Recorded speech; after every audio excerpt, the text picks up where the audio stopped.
first year, and then higher revenues even further after that. We now know from the Congressional Budget Office going back and looking at what the effects of those higher taxes were, that they didn't get $31 extra million in those higher taxes on boats, aircraft, and jewelry. They only got $16 million. And further, the CBO looked at what were the effects on those industries. What happened to employment in those industries, to the extent you can look at or segregate the effect of those taxes on those industries. And they found that sufficient unemployment resulted directly from the higher taxes that the government paid out in added unemployment benefits, 24 million. So think of it this way. They thought they'd get 31, they only got 16, and they paid 24 to get it. Only in Washington. Only in Washington is that somehow an act of public good. Well, people didn't line up to be sheared. People changed their behavior. They're creatures of incentives. If you want to get more good things like work and thrift and investment, don't tax those things into oblivion. In this essay we've provided about the Great Depression, I talk about how Franklin Roosevelt didn't quite understand this principle. He pushed for a top income tax rate of 98%. Congress didn't give it to him because there were a few congressmen from states that had 3 or 4% state income taxes. And they basically said, if he gets 98, how are we going to get our 3 or 4? And he came back and then by executive order imposed a 100% income tax rate on all incomes in excess of $25,000. Fortunately, it wasn't on the books very long. If it had been challenged in court, I think it would have been thrown out. But Congress voted to overrule that unilateral 100% income tax rate that Roosevelt had imposed. A fifth principle is that nobody spends somebody else's money as carefully as he spends his own. Milton Friedman is known for really driving this home. Nobody spends somebody else's money as carefully as he spends his own. In fact, think of it, there are only 4 ways that you can spend money. Only 4 ways. And each one has some degree of connectedness between the earner of the money, the spender of the money, and the recipient of the benefits. Think of it this way. First way is you spend your own money on yourself. Okay? You are the earner, you are the spender, and you're the one that gets the benefits from the spending.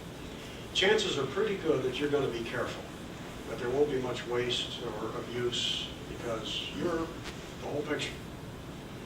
Second way to spend money is you spend somebody else's money on yourself. Okay? You go to lunch on an expense account. You have an incentive not to order more than you can eat, but you also might be inclined to order filet mignon or lobster. Okay? The third way to spend money is when you spend your own money on someone else. Yeah, I think I got that. I got the third one mixed up with number 2. Another way is you spend your money on someone else. You buy a gift. This is why we have bridal registries today, so brides no longer get 20 toasters. You are careful to the extent you can be, but you're not absolutely certain that what you get will be valued the way you value it. There's only one other way to spend money, and that's when somebody is spending somebody else's money on yet someone else. Okay? There's no connection between the earner of the money, the spender of it, and the recipient of the benefits. The potential for abuse and waste and fraud are maximized. And yet which of these 4 ways of spending describes what happens on a colossal scale every day in Washington or in Tallahassee?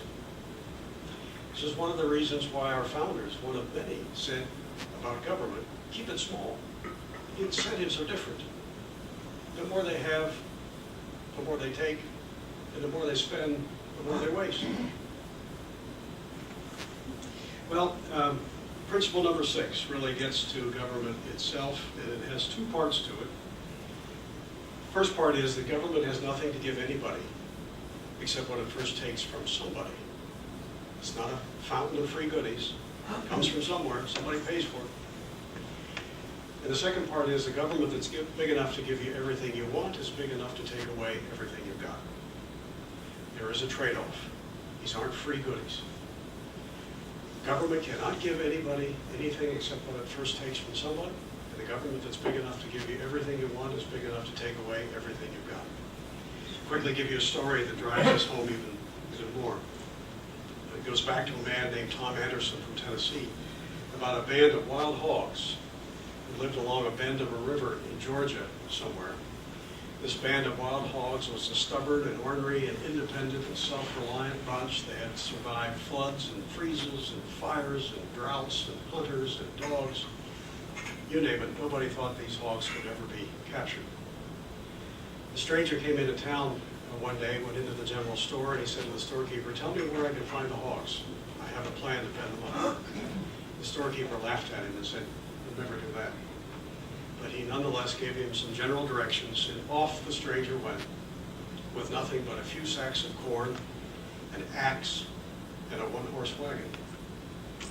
And a few months later, he came into town, went into the same store, and said to the storekeeper, "I've got them all fed up near the swamp.